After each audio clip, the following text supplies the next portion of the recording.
గోంగూర stove ముట్టించి కడాయి పొయ్యి మీద పెడుతున్నా. కడాయి పొయ్యి మీద పెట్టిన నూనె పోస్తున్నా. కావాల్సినంత నూనె పోసుకోవాలి.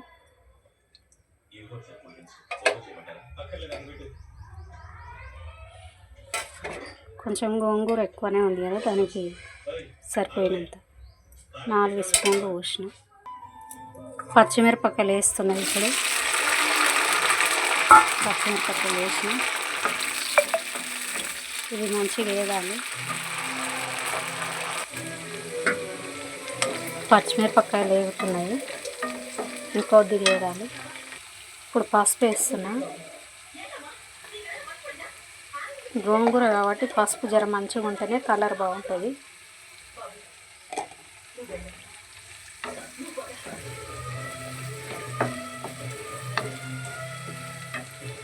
పసుపు వేసి ఇప్పుడు కొద్దిగా అంత అల్లం వెల్లిగడ్డ వేస్తున్నాం. 1 స్పూను. పచ్చడి కదా, కొద్దిగా అల్లం వెల్లిగడ్డ వేస్తే బాగుంటుంది. అల్లం వెల్లిగడ్డ వేసిన ఇది కొద్దిగా పచ్చివాసన పోయిందాక వేగాలి.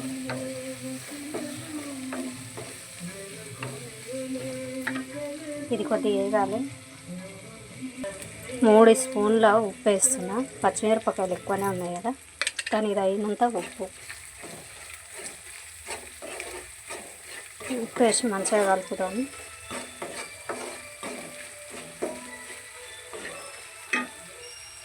ఇప్పుడు ఇందులోనే గోంగూర వేస్తున్నా. గోంగూర అంటారు, పుంటికూర కూడా అంటారు. గోంగూర వేసి మంచిగా కలుపుతున్నామండి.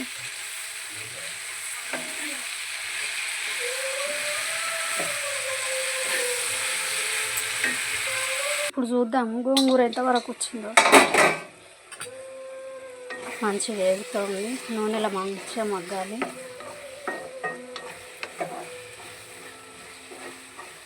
ఇంకా జర మగ్గాలి.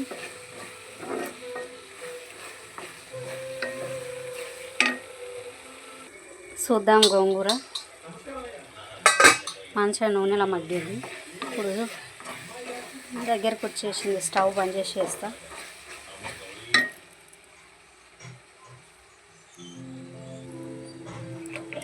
స్టవ్ బంద్ చేసిన ఇది చల్లగా కావాలి. ఈ 5-6 ఎల్లిపాయలు కచ్చపచ్చ దంచి గోంగూర నూరుతా. ఈ ఎల్లిపాయలు ఇంలేసి కచ్చపచ్చ దంచుతాం.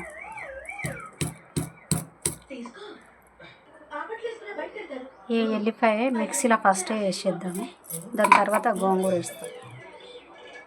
గోంగూర మొత్తం మిక్సీలో వేసిన. ఇప్పుడు గోంగూర తింపేస్తున్నా, మిక్సీలో నూరుతున్నా.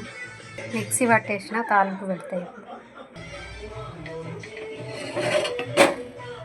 ఇదే కడాయి మళ్ళీ పొయ్యి మీద పెట్టి ఈ కడాయిలో 3 స్పూన్ల నూనె పోస్తున్నా తాలింపు పెట్టడానికి. ఎందుకంటే నూనె ఎక్కువ ఉంటేనే చాలా బాగుంటుంది గోంగూర.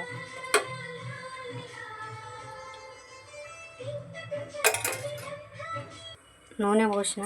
ఇప్పుడు ఆవాలు వేస్తున్నా.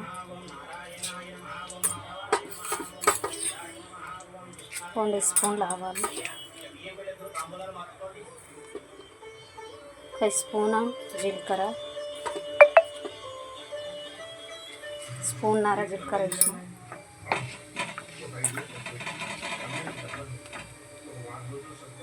ఇప్పుడు ఎర్రమిరపకాయలు వేస్తున్నా తాలింపుకి. ఒక 4.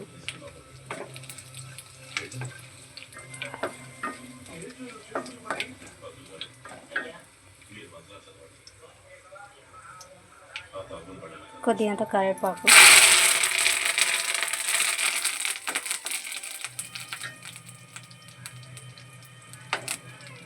స్టవ్ బంద్ చేస్తున్నా. ఇప్పుడు గోంగూర ఇందులో వేసేస్తున్నా తాలింపులో.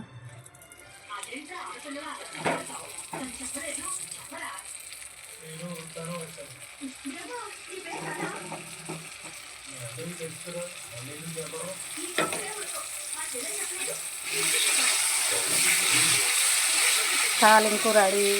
గోంగూర పచ్చడి రెడీ అయింది. చాలా బాగుంటుంది. గోంగూర రెడీ అయింది.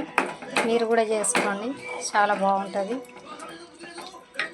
లైక్ చేయండి, షేర్ చేయండి. థ్యాంక్స్ అండి. బాయ్ మరి అందరికీ.